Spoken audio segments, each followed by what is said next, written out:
Assalamualaikum warahmatullahi wabarakatuh. Perkenalkan, nama saya Fitriani. Saya berasal dari Universitas Hasanuddin Tangerang, Fakultas Ekonomi dan Bisnis, Prodi Akuntansi dengan NIM 202401020037. Pada kali ini saya akan menjelaskan materi pasar uang dan pasar modal dari sesi 1 sampai dengan sesi 7. Materi ini itu membahas mengenai Bank Indonesia sebagai bank sentral, kebijakan moneter, pasar keuangan, instrumen pasar uang, hingga perbedaan pasar uang dengan pasar modal. Materi ini itu sangat penting untuk dipahami karena berkaitan langsung dengan kehidupan sehari-hari masyarakat. Misalnya saat harga barang naik, suku bunga bank berubah, kemudian nilai tukar mata uang rupiah itu melemah, hingga ketika seseorang ingin menabung atau berinvestasi. Nah, semua hal tersebut itu dipengaruhi oleh sistem keuangan dan kebijakan ekonomi yang dijalankan oleh Bank Indonesia serta lembaga keuangan lainnya. Pada sesi pertama itu membahas mengenai bank sentral, yaitu Bank Indonesia atau BI. Bank Indonesia ini merupakan lembaga negara yang independen, artinya dalam menjalankan tugas dan wewenangnya, Bank Indonesia ini bebas dari campur tangan pihak lain, termasuk pemerintah, kecuali atas hal-hal yang memang sudah diatur dalam undang-undang. Tujuan utama Bank Indonesia ini adalah mencapai dan memelihara kestabilan nilai rupiah. Kestabilan nilai rupiah ini memiliki dua aspek. Pertama, stabil terhadap harga barang dan jasa atau inflasi, dan yang kedua stabil terhadap mata uang negara lain atau nilai tukar rupiah. Sebagai contoh, apabila terjadi inflasi terlalu tinggi, maka harga kebutuhan pokok seperti beras, minyak goreng, bahan bakar itu akan naik secara terus-menerus. Akibatnya, daya beli masyarakat itu menurun karena uang yang dimiliki itu tidak mampu lagi membeli barang sebanyak sebelumnya. Selain itu, jika nilai tukar rupiah melemah terhadap dolar, maka harga barang impor seperti elektronik, laptop maupun handphone itu akan jauh menjadi lebih mahal. Untuk mencapai tujuannya, Bank Indonesia memiliki 3 tugas utama atau 3 pilar utama, yaitu yang pertama, menetapkan dan melaksanakan kebijakan moneter.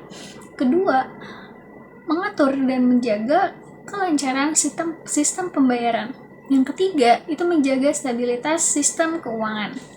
Selain itu, BI bekerja sama dengan pemerintah dan lembaga lain seperti OJK dan Kementerian Keuangan untuk menjaga kondisi ekonomi nasional tetap stabil. Jadi, dapat disimpulkan bahwa BI bukan hanya mencetak uang, tetapi juga menjaga kestabilan ekonomi negara. Materi berikutnya adalah kebijakan moneter. Kebijakan moneter merupakan kebijakan yang dilakukan oleh BI untuk mengendalikan jumlah uang beredar agar kondisi ekonomi tetap stabil.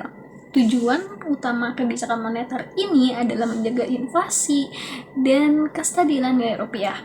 Salah satu elemen penting yang digunakan adalah suku bunga BI7DRR atau BI7 Day Reserve Repo Rate. Contohnya, ketika inflasi tinggi, maka BI bisa menaikkan suku bunganya. Dampaknya, masyarakat akan lebih memilih menabung daripada berbelanja maupun meminjam uang. Akibatnya, jumlah uang beredar itu berkurang dan inflasi dapat ditekan. Sebaliknya, jika kondisi ekonomi sedang lesu, maka BI dapat menurunkan suku bunganya agar masyarakat dan perusahaan itu lebih mudah mendapatkan pinjaman untuk konsumsi maupun investasi. Bank Indonesia juga menerapkan Inflation Targeting Framework atau ITF, yaitu kebijakan yang fokus menjaga inflasi agar tetap sesuai target yang sudah ditetapkan oleh pemerintah. Nah, dalam kehidupan sehari-hari, kebijakan moneter itu bisa mempengaruhi bunga kredit rumah, bunga pinjaman kendaraan, hingga bunga tabungan yang kita miliki di bank. Selain itu, setelah krisis keuangan global pada tahun 2008, BI ini menerapkan flexible ITF. Artinya, BI ini tidak hanya fokus untuk menjaga inflasi, tetapi juga menjaga stabilitas sistem keuangan agar tidak terjadi krisis. Selanjutnya, yang ketiga kita akan membahas pasar keuangan. Pasar keuangan ini memiliki peran penting sebagai tempat bertemunya pihak yang memiliki dana dengan pihak yang membutuhkan dana. Di pasar keuangan ini terdapat berbagai aktivitas seperti transaksi sertifikat deposito, sertifikasi treasury, dan pengembangan pasar keuangan nasional. Tujuan pengembangan pasar keuangan adalah untuk menciptakan pasar yang liquid, efisien, aman, dan mampu mendukung pertumbuhan ekonomi Indonesia. Nah, contoh sederhananya, kalau ada perusahaan yang membutuhkan modal, maka perusahaan tersebut dapat memperoleh dana dari pasar keuangan untuk mengembangkan bisnisnya. Nah, sementara untuk investor dapat menempatkan dananya untuk memperoleh keuntungan. Bank Indonesia bersama pemerintah dan OJK juga membentuk strategi nasional pengembangan pasar keuangan agar sistem keuangan di Indonesia itu dapat bersaing secara global. Jadi, pasar keuangan ini berfungsi sebagai penghubung antara pihak yang surplus dana dengan pihak yang membutuhkan dana. Selanjutnya, materi yang keempat itu menjelaskan hubungan antara kebijakan moneter dengan pasar keuangan. Keduanya ini saling berkaitan karena kebijakan Bank Indonesia itu akan mempengaruhi kondisi pasar keuangan. Contohnya, ketika Bank Indonesia itu menaikkan suku bunganya, maka bunga deposito juga cenderung naik. Dampaknya, masyarakat itu lebih tertarik untuk menyimpan uangnya di bank dibandingkan berinvestasi pada instrumen yang berisiko tinggi. Selain itu, Bank Indonesia menggunakan kebijakan Flexible Inflation Targeting Framework atau Flexible ITF. Artinya, BI ini tidak hanya fokus untuk menjaga inflasi, tetapi juga menjaga stabilitas sistem keuangan.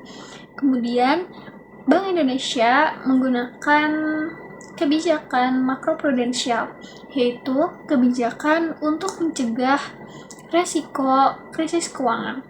Jadi, di dalam kehidupan nyata ini, kebijakan tersebut itu penting supaya sektor perbankan tetap sehat dan masyarakat tetap percaya terhadap sistem keuangan Indonesia.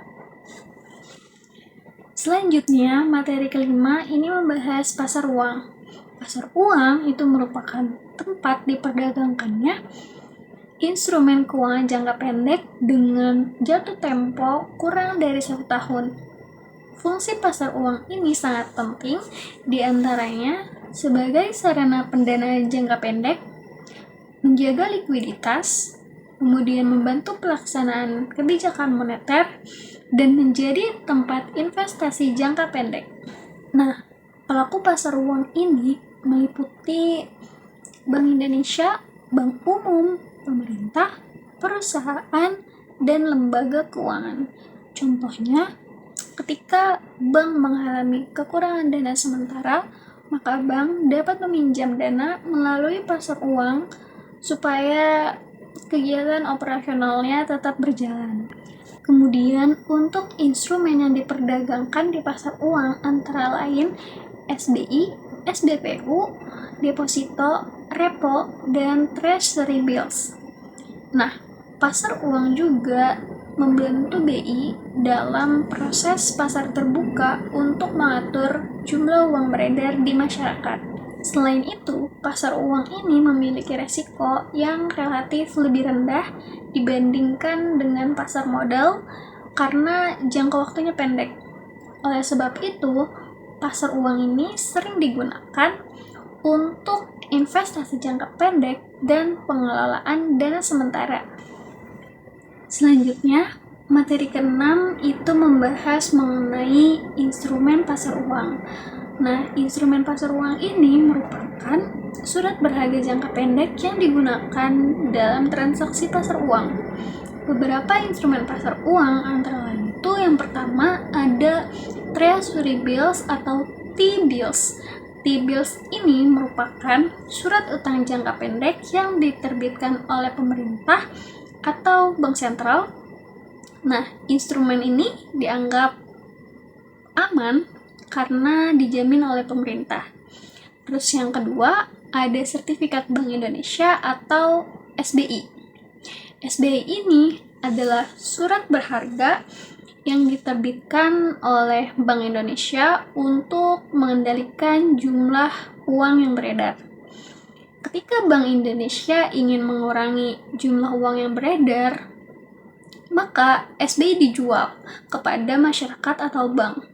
Sebaliknya, ketika ingin menambah likuiditas, maka BI akan membeli kembali SBI-nya. Kemudian yang ketiga ada deposito. Deposito ini merupakan simpanan berjangka di bank dengan bunga tertentu dan hanya dapat dicairkan sesuai jangka waktu yang sudah ditetapkan. Kemudian ada yang keempat, itu repurchase agreement atau repo. Repo ini adalah transaksi penjualan surat berharga dengan janji akan dibeli kembali pada waktu tertentu. Selain itu, instrumen pasar uang ini biasanya digunakan oleh bank, pemerintah, perusahaan besar, dan investor institusi. Nah, karena risikonya rendah dan likuiditasnya tinggi, instrumen pasar uang ini cocok digunakan untuk investasi jangka pendek. Contoh dalam kehidupan sehari-harinya adalah di mana masyarakat itu lebih memilih deposito untuk menyimpan dana darurat karena lebih aman dibandingkan dengan investasi saham. Selanjutnya pada materi terakhir yaitu materi ke-7 membahas mengenai perbedaan pasar modal dan pasar uang. Di mana pasar uang itu digunakan untuk transaksi jangka pendek, sedangkan di pasar modal itu digunakan untuk investasi jangka panjang. Nah, untuk instrumen pasar uang itu sudah disebutkan di materi ke-6, itu ada SBI, deposito, SBPU, dan Treasury Bills. Sedangkan instrumen di pasar modal itu ada pada saham, obligasi, dan reksadana. Nah, perbedaan lainnya terdapat pada risiko dan keuntungannya. Kalau di pasar uang, itu risiko lebih rendah dan keuntungannya juga lebih kecil. Oleh karena itu, pasar uang ini cocok untuk berinvestasi jangka pendek. Sedangkan di pasar modal, itu risikonya lebih tinggi, tetapi keuntungannya lebih besar. Nah, maka dari itu, pasar modal ini cocok untuk investasi jangka panjang. Sebagai contoh, di deposito itu memberikan keuntungan stabil, tetapi tidak terlalu besar. Sedangkan di saham, itu bisa memberikan keuntungan besar melalui capital gain dan dividen. Nah, tetapi harga saham itu dapat turun sewaktu-waktu. Nah, prinsip dalam pasar modal ini adalah high risk, high return, di mana semakin tinggi risiko, maka semakin tinggi juga potensi keuntungannya. Oleh karena itu, investor ini harus memahami profil risiko sebelum berinvestasi. Selain itu, investor juga dianjurkan melakukan diversifikasi investasi supaya risiko kerugiannya bisa dikurangi. Baik, dari pembahasan materi 1 sampai dengan materi 7 tadi, itu dapat disimpulkan bahwa Bank Indonesia memiliki peran yang sangat penting dalam menjaga kestabilan ekonomi melalui kebijakan moneter dan pengawasan sistem keuangan. Selain itu, pasar uang dan pasar modal juga memiliki fungsi yang penting dalam mendukung kegiatan ekonomi, investasi, dan pembangunan nasional. Melalui materi ini juga kita dapat memahami bahwa sistem keuangan itu tidak hanya berkaitan dengan bank atau investasi saja, tetapi juga mempengaruhi kehidupan masyarakat sehari-hari, mulai dari harga barang, kemudian suku bunga, dan nilai tukar rupiah, hingga kesempatan investasi. Nah, dengan memahami pasar uang dan pasar modal, kita diharapkan dapat menjadi masyarakat yang lebih bijak dalam mengelola keuangan dan mengambil keputusan untuk investasi di masa depan. Nah, sekian presentasi dari saya. Mohon maaf apabila terdapat kekurangan dan terima kasih atas perhatiannya. Wassalamualaikum warahmatullahi wabarakatuh.